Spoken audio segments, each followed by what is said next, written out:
My name is Alexandra, and I'm a 32-year-old woman trapped in an electric nightmare of my own making. The trouble started, ironically, with something as innocent as childhood friendship.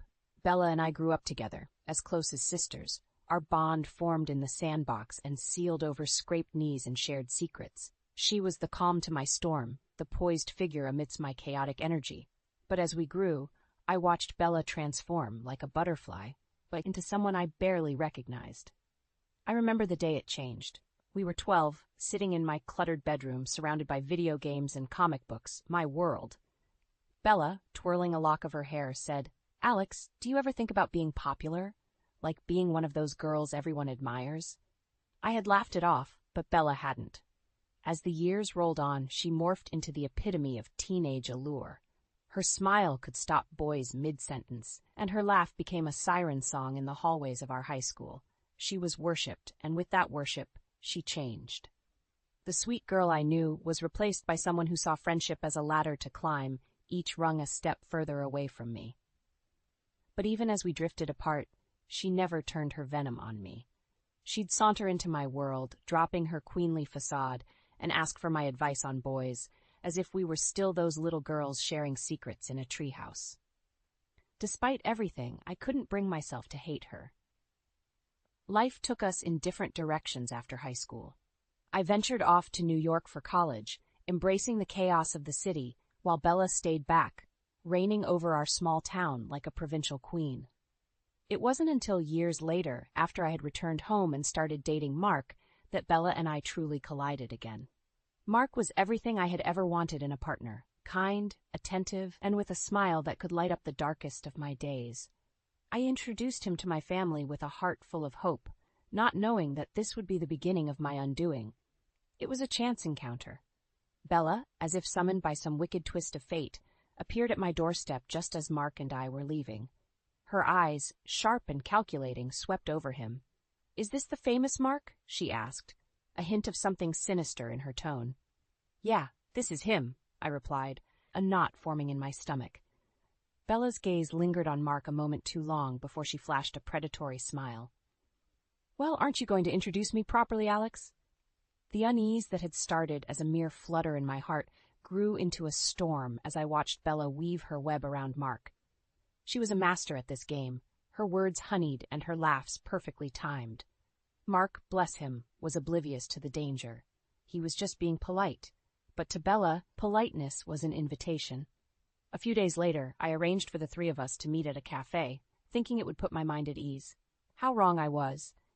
As Mark excused himself to the restroom, Bella leaned in, her voice a conspiratorial whisper. "Alex, I have to tell you something. I think I'm falling for Mark." I stared at her, the words not quite making sense. "What are you talking about, Bella?" Her eyes, dark and serious, met mine. "I can't help it. He's just so perfect." It felt like a slap in the face, a betrayal wrapped in velvet. I wanted to scream, to call her out, but the fear of losing Mark silenced me. I forced a smile, a mask to hide the crumbling world inside me. "Stop joking, Bella. That's not funny." She laughed, a sound that's once comfort, now a harbinger of my impending heartache. "Relax, Alex. I'm not going to steal your boyfriend. It's just a little crush." But as I sat there, watching her watch him, I knew it was more than a crush. Bella didn't do things by halves. She was a storm, and she was about to break everything in her path. The cafe was bustling with the usual morning crowd, a cacophony of clinking cups and casual chatter. Mark, Bella, and I found a quiet corner. I could feel the weight of Bella's gaze, heavy and unsettling, as she studied Mark with an intensity that made my skin crawl. "So, Mark, Alex tells me you're a doctor." "That must be fascinating," Bella began, her voice dripping with feigned innocence. Mark, ever the humble, nodded. "It has its moments, but it's just a job at the end of the day." Bella's laugh was a melody designed to ensnare. "Just a job? Saving lives sounds more like a superhero's work to me." I watched, a silent spectator in a play I never wanted to attend. Mark was oblivious to the undercurrents, responding with polite but disinterested answers. But Bella, she was relentless. Each word, each gesture was a calculated move in her game of seduction. As the conversation drifted, I felt an increasing sense of isolation. It was as if I were a ghost at my own table, unseen and unheard.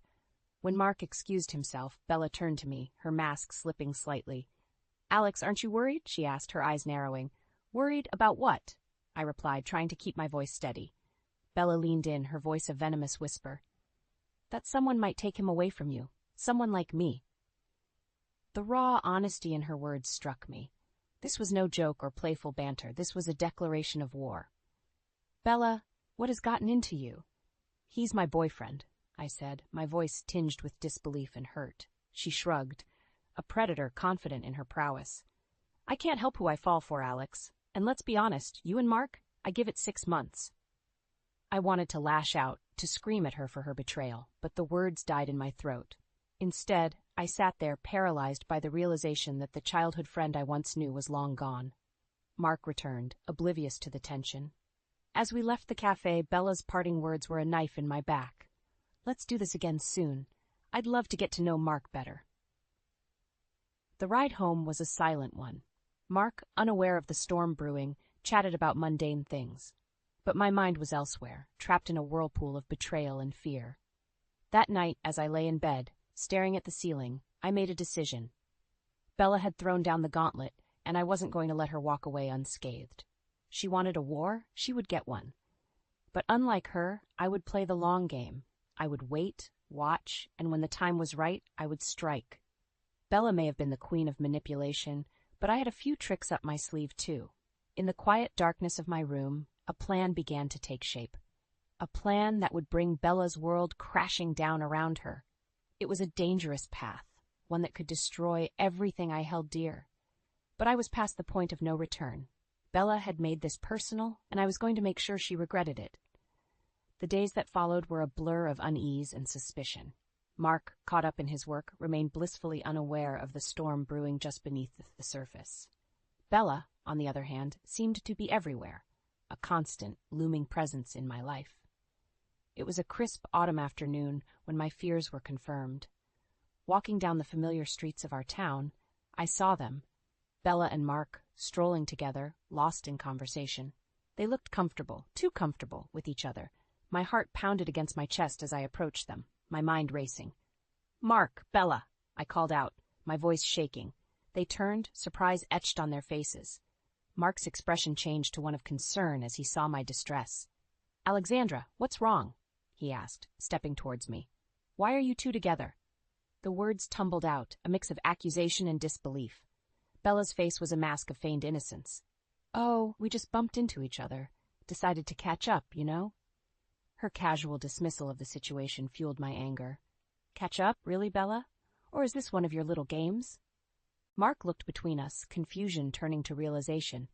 "Alex, is this what you think? There's nothing going on." Bella's eyes met mine, a challenge in their depths.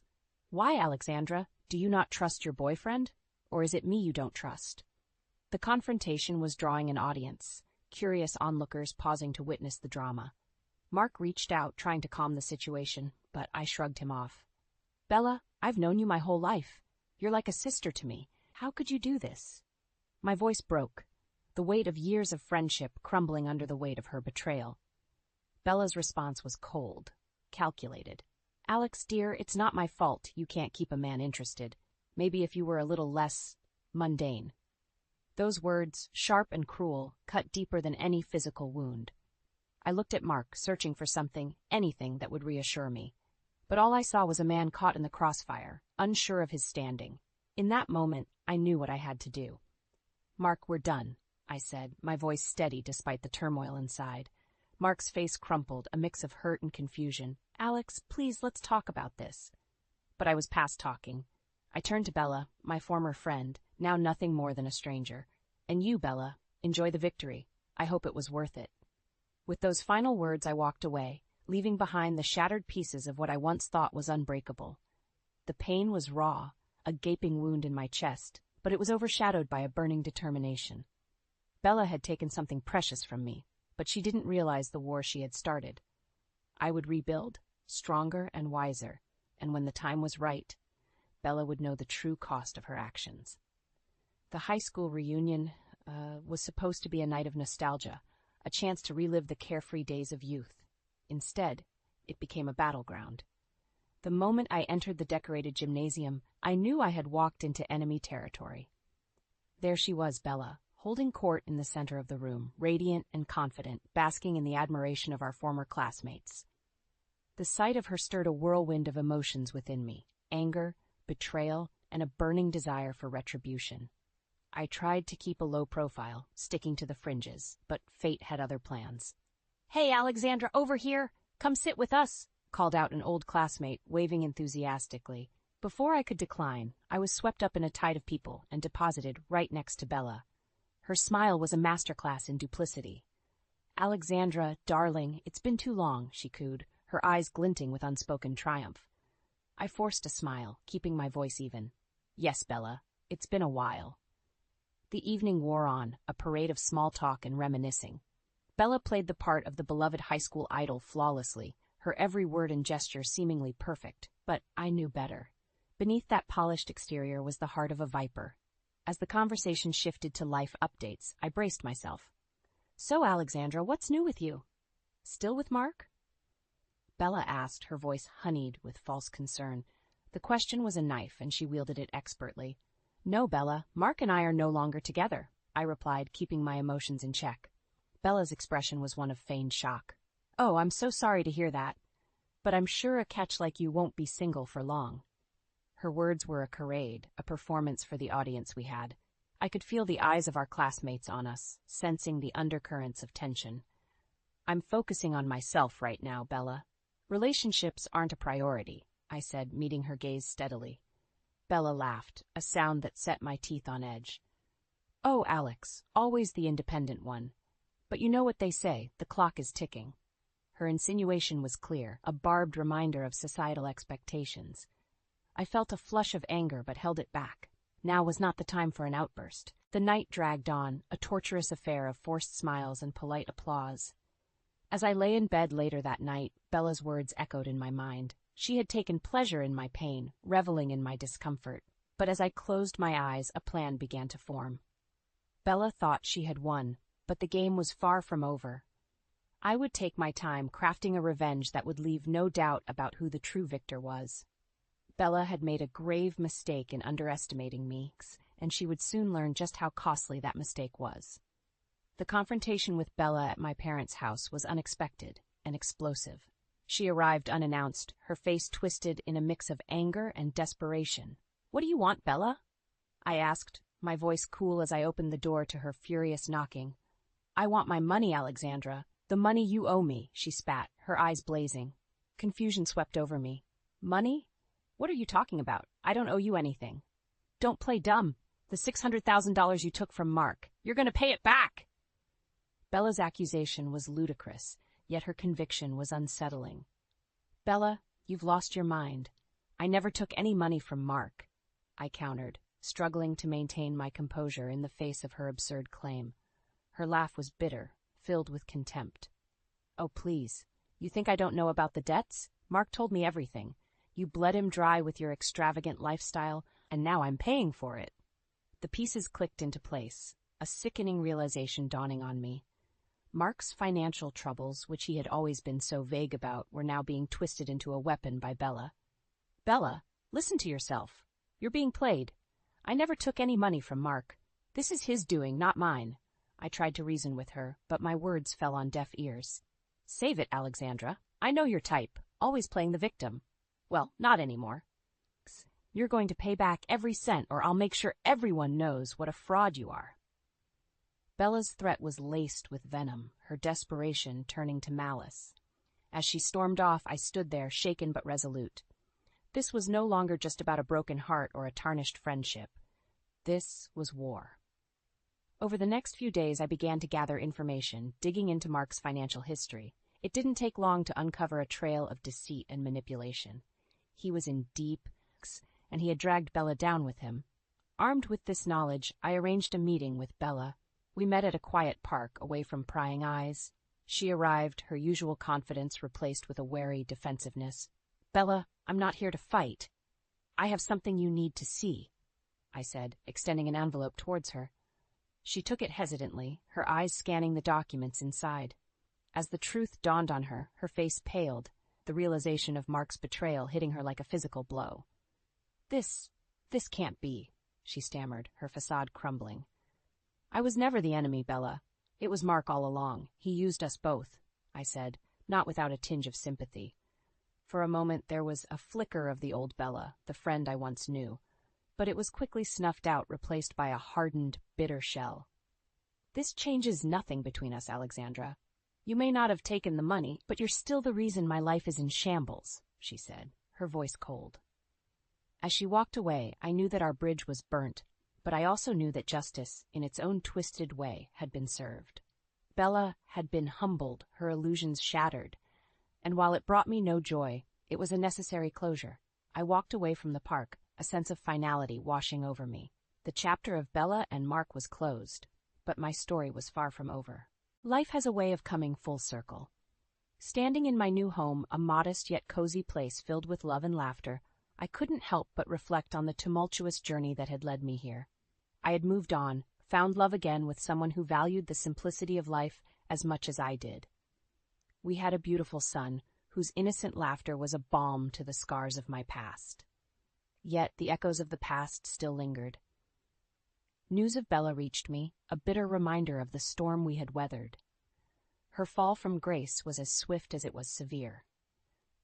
After the truth about Mark's deceit and her own misplaced accusations came to light, her life unraveled. The queen bee of our small town had lost her sting, her followers dissipating as quickly as they had gathered.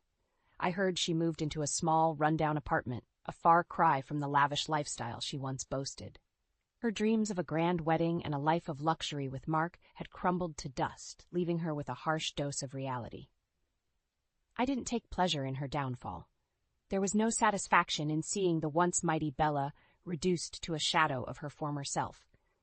If anything, it was a somber reminder of how fragile our perceptions of happiness can be.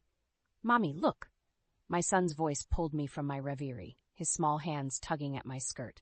In his hands he held a drawing, a crude depiction of our family. It was us, him, me, and my partner, all smiles and stick figures. "It's beautiful, honey," I said, scooping him into my arms. His laughter filled the room, a sound so pure and full of life. As I put him to bed that night, I realized that this was what true happiness looked like. It wasn't about status, money, or revenge. It was about the simple moments, the ones that often go unnoticed. Lying in bed, I thought about Bella one last time. Our friendship, once a source of comfort and joy, had become a battlefield of envy and betrayal. But it had also taught me valuable lessons about trust, resilience, and the power of letting go. I hoped in time Bella would find her own path to redemption. Perhaps one day she would understand that the ordinary life she once scorned was, in fact, a life filled with extraordinary moments. As I drifted off to sleep, I made a silent wish for her, a wish for peace, for growth, and for the wisdom to see the beauty in life's simplicity. The story of Bella and me was over, but my story, our story, was just beginning.